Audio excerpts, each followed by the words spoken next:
പ്രിയമുള്ള സഹോദരന്മാരെ, അസ്സലാമു അലൈക്കും വറഹ്മത്തുള്ളാഹി. വിശുദ്ധ ഖുർആനിലും ഹദീസിലും മനുഷ്യരുടെ ഏറ്റവും ഒരു ദൗർബല്യമായി പൊതുവെ പരിചയപ്പെടുത്തിയ ഒന്നാണ്, അത് ആരായതാനും ശരി, നമ്മുടെ നാവിൽ നിന്ന് മറ്റുള്ളവർ സുരക്ഷിതരല്ല എന്നുള്ളത്. അത് മനുഷ്യന്റെ പൊതുവെ ഉള്ള ഒരു മാനുഷികമായ ദൗർബല്യമായിട്ടാണ് പരിചയപ്പെടുത്തുന്നത്. എല്ലാവരും ചിന്തിച്ചാൽ നമ്മുടെ നാവിൽ നിന്ന് മറ്റുള്ളവർ സുരക്ഷിതരാണോ എന്ന് നമ്മൾ ആലോചിക്കേണ്ടതാണ്. പൂർവികരായ പണ്ഡിതന്മാർ ആ വിഷയം പറഞ്ഞപ്പോൾ പങ്കുവച്ച ഒരു കവിതയുണ്ട്, വളരെ അർത്ഥവത്താണ്. അവർ പറഞ്ഞത്, വല്ലാഹി ലൗ സാഹബൽ മർഉ ജിബ്രീല, ഒരു മനുഷ്യൻ അയാൾ ആയുഷ്കാലം അത്രയും ജിബ്രീൽ അലൈഹിസ്സലാത്തു വസ്സലാമിന്റെ കൂടെയാണ് ജീവിച്ചതെന്ന് കരുതുക. എന്നാൽ പോലും ലം യസ്ലിമുൽ മർഉ മിൻ ഖാലിൻ വഖീല, ആ മനുഷ്യൻ പോലും മറ്റുള്ളവരുടെ നാവിൽ നിന്ന് സുരക്ഷിതനാവുകയില്ല.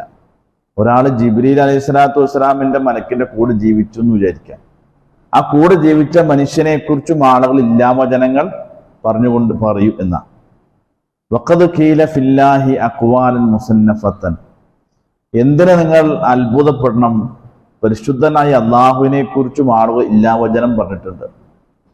വഖദ് ഖീല അന്ന ലഹു വലദൻ വസാഹിബത്തൻ, അള്ളാഹുവിന് ആൺമക്കളുണ്ടെന്നും പെൺമക്കളുണ്ടെന്നും ഒക്കെ ആളുകൾ പറഞ്ഞു പരത്തിയല്ലോ. വകൈഫ കാന ഹാലും ഫി ഖാലിഖിഹി, ഒരു സൃഷ്ടാവിന്റെ വിഷയത്തിൽ ഇങ്ങനെയാണ് മനുഷ്യരുടെ സമീപനങ്ങൾ എന്ന് പറഞ്ഞാൽ, സൃഷ്ടാവ് പോലും മനുഷ്യരുടെ നാവിൽ നിന്ന് സുരക്ഷിതനല്ലെങ്കിൽ ഫകൈഫ ഫീനാ ബഅദ മാ ഖീല, നമ്മുടെ വിഷയത്തിലും ആളുകൾ ഇല്ലാവചനങ്ങൾ പറയുന്നതിൽ എന്തിന് നമ്മൾ അസ്വസ്ഥരാകുന്നു എന്നാണ്. അപ്പൊ ഇത് സ്വാഭാവിക മനുഷ്യരുടെ ഒരു ദൗർബല്യമായിട്ട് പരിചയപ്പെടും. പക്ഷെ നമ്മൾ ചിന്തിക്കേണ്ടത്, അങ്ങനെ ആരും ആരിൽ നിന്ന് മുക്തരല്ല എന്നാണ് ഈ പറയുന്നത്. അള്ളാഹുവിനെ കുറിച്ച് പോലും ആളുകൾ മനുഷ്യർ ഇല്ലാവചനങ്ങൾ പറഞ്ഞ് ഇപ്പോഴും പാടി നടക്കുകയാണ്. അപ്പൊ നമ്മെക്കുറിച്ച് ആളുകളൊക്കെ ഇങ്ങനെ ഇല്ലാവചനങ്ങൾ നമ്മൾ ചെയ്തോ ചെയ്യാത്തതോ നമ്മൾ അറിഞ്ഞറിയാത്ത കാര്യങ്ങൾ പറയുമ്പോൾ അതിന് അത്ര കണ്ട് അസ്വസ്ഥരാകേണ്ടതില്ല എന്നതാണ് നമുക്ക് ചരിത്രം പഠിക്കുന്നത്. പക്ഷെ നമ്മൾ മനസ്സിലാക്കേണ്ടത്, നമ്മുടെ നാവിൽ നിന്ന് മറ്റുള്ളവരെ സുരക്ഷിതരാകണോ അല്ലയോ എന്നതാണ്. അക്കാര്യത്തിൽ ഒരല്പം സൂക്ഷ്മതയെ നമ്മൾ പുലർത്തുക. ആളുകൾ നമ്മെക്കുറിച്ച് പറയുന്ന കാര്യത്തെക്കുറിച്ച് വല്ലാതെ അസ്വസ്ഥനായി മാറേണ്ടതില്ല. അത് അങ്ങനെ ഒരു ദൗർബല്യമായിട്ട് തന്നെ ഖുർആനും ഹദീസും പരിചയപ്പെടുത്തിയത് കൊണ്ട് നമ്മൾ ആ നിലയിലുള്ള നിലപാട് സ്വീകരിച്ചാൽ മതി. അള്ളാഹു അനുഗ്രഹിക്കുമാറാകട്ടെ. അസ്സലാമു അലൈക്കും.